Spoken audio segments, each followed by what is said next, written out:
April 1ರಂದು ತ್ರಿವಿಧ ದಾಸೋಹಿ ಸಿದ್ಧಗಂಗಾ ಶ್ರೀಗಳ 119ನೇ ಜನ್ಮೋತ್ಸವ.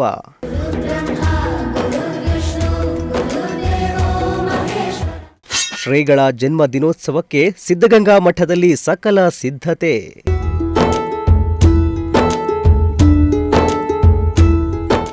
ಶ್ರೀಗಳ ಜನ್ಮದಿನಕ್ಕೆ ರಾಷ್ಟ್ರಪತಿ ದ್ರೌಪದಿ ಮುರ್ಮು ಆಗಮನ.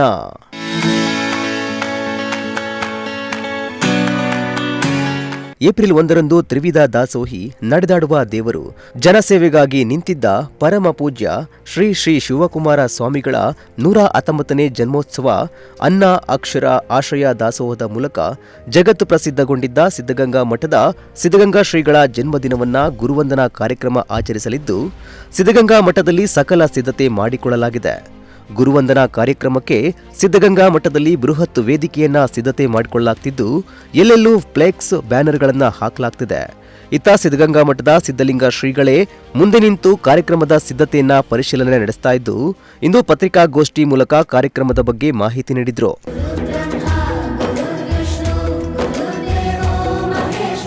ಇನ್ನು ಕಾರ್ಯಕ್ರಮದ ಬಗ್ಗೆ ಮಾತನಾಡಿದ ಸಿದ್ಧಲಿಂಗ ಶ್ರೀಗಳು, ಏಪ್ರಿಲ್ 1ರಂದು ರಾಷ್ಟ್ರಪತಿ ದ್ರೌಪದಿ ಮುರ್ಮು ಅವರು ಸಿದ್ಧಗಂಗಾ ಮಠಕ್ಕೆ ಆಗಮಿಸಲಿದ್ದು, ಇದು ತುಮಕೂರಿಗೆ ಹೆಮ್ಮೆಯ ವಿಚಾರವಾಗಿದೆ.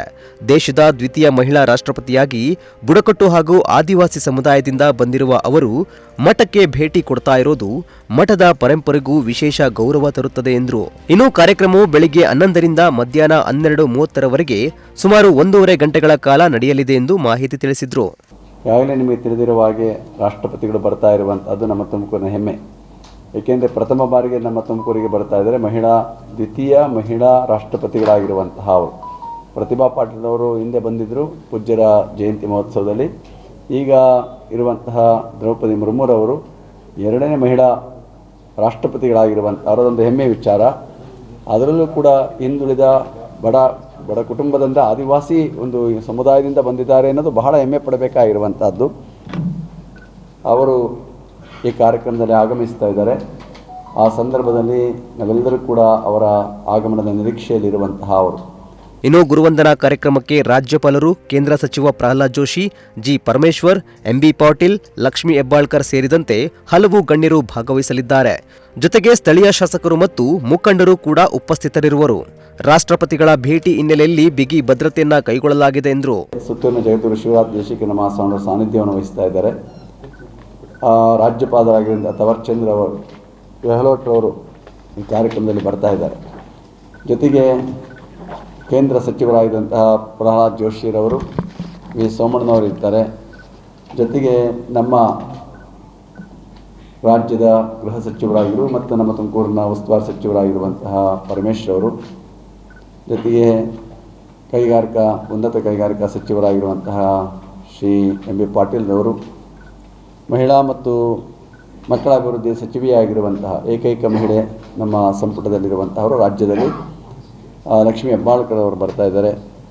ಜೊತೆಗೆ ನಮ್ಮ ದೆಹಲಿ ಪ್ರತಿನಿಧಿ ಮತ್ತು ಮಾಜಿ ಸಚಿವರಾಗಿರುವಂತಹ ಟಿ ಬಿ ಜಯಚಂದ್ರ ಅವರು, ನಮ್ಮ ಕೆ ರಾಜಣ್ಣನವರು ಮಾಜಿ ಸಚಿವರು ಮತ್ತು ಹಾಲಿ ಸಚಿವರಾಗಿರುವಂತಹ ಕೆ ರಾಜಣ್ಣನವರು ಕೂಡ ಬರ್ತಾ ಇದ್ದಾರೆ.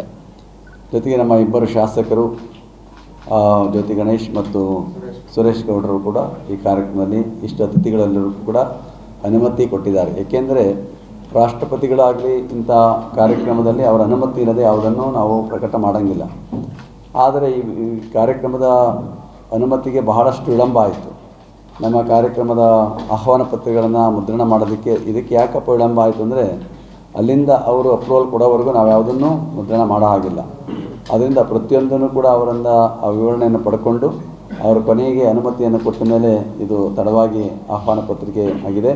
ಇನ್ನು ಕಾರ್ಯಕ್ರಮದ ಅಂಗವಾಗಿ ಬೆಳಗ್ಗೆಯೇ ಶಿವಕುಮಾರ ಸ್ವಾಮೀಜಿಯ ಗದ್ದುಗೆಗೆ ವಿಶೇಷ ಅಲಂಕಾರ ಮಾಡಲಾಗಿದ್ದು, ವಿಶೇಷ ಪೂಜಾ ಆರತಿ ಪೂಜೆ ನಡೆಯಲಿದೆ. ನಂತರ ವೇದಿಕೆ ಕಾರ್ಯಕ್ರಮ ಆರಂಭವಾಗುತ್ತದೆ.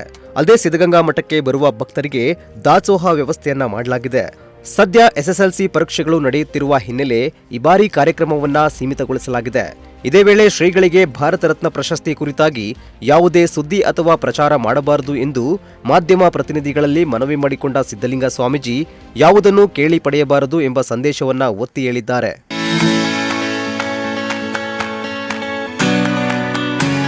ಒಟ್ನಲ್ಲಿ ಸಿದ್ಧಗಂಗಾ ಶ್ರೀಗಳ ಜನ್ಮದಿನೋತ್ಸವ ನಾಡಿನ ಜನತೆಗೆ ಹಬ್ಬವೇ ಆಗಿದ್ದು ಆ ದಿನಕ್ಕಾಗಿ ಭಕ್ತರು ಕಾತುರದಿಂದ ಕಾಯ್ತಾ ಇದ್ದಾರೆ.